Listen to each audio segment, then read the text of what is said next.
இந்த திரைப்படம் வந்து ஷூட்டிங் ஆரம்பிக்கும் போது எந்த ஹோப்பும் இல்லாத ஒரு சாதாரண படமாக தான் இருந்துச்சு. நண்பர்கள் எல்லாருமே ஃபோன் பண்ணி மில்டன் இது உனக்கு தேவையா, எதுக்கு இந்த வேண்டாத வேலை அப்படிலாம் சொன்னாங்க. முக்கியமாக பாலாஜி சக்திவேல் ஃபோன் பண்ணி என்னது ராஜ்குமார் ஹீரோவா, லூஸாடா நீ, ராஜ்குமாருக்கு ஃபோன் போட்டு நான் பேசுகிறேன் அப்படின்ட்டு ராஜ்குமாருக்கு ஃபோனை போட்டார். ராஜ்குமார் அவன் தான் சொல்கிறேன்னா நீங்கள் வேறு அப்படின்னாரு.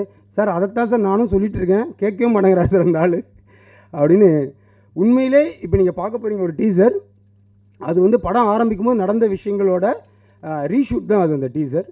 ராஜ்குமார் வந்து உண்மையிலே இந்த வார்த்தையை சொன்னார், சார் ஏன் சார் நல்லா தானே சார் போயிட்டுருக்கு, என்ன எதுக்காக ஹீரோவை போடுறீங்க, சரி ஓகே உங்கள் கதைக்கு பொருத்தமாக இருக்குன்னு ஏதோ ஒன்று சொல்லுவீங்க, நீங்கள்லாம் டைரக்டரு, இப்போ இருக்க டைரக்டரு, படம் ரிலீஸ் ஆகும்போது யார் வாங்குவா, எந்த நம்பிக்கையில் இந்த படத்தை எடுக்கிறீங்க அப்படின்னாரு. சத்தியமாக அப்போ அந்த கேள்விக்கு என்கிட்ட அப்போ பதில் இல்லை.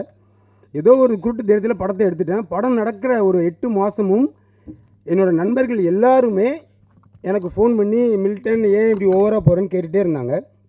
அதில் எனக்கு ஒரு விஷயம் கன்வே ஆச்சு, என்னென்னா நம்ம நலன் மேலே அக்கறை எடுத்துக்க நிறைய பேர் இருக்காங்க இந்த இண்டஸ்ட்ரியில். பட் படம் முடிஞ்சதுக்கப்புறம் படம் பார்த்த எல்லாருமே வந்து நீ கரெக்டான டிசிஷன் தான் எடுத்திருக்கேன்னு சொன்னாங்க. கடவுள் புண்ணியத்தில் அதை 2D பார்த்துட்டு சூர்யா சாருக்கு பிடிச்ச உடனே ஒரு கிரேட் ரிலீஃப், ஒரு நல்ல படம் வந்து நல்ல இடத்துக்கு போய் சேரணும்னு ஒரு வார்த்தை தான் அவர் சொன்னார்.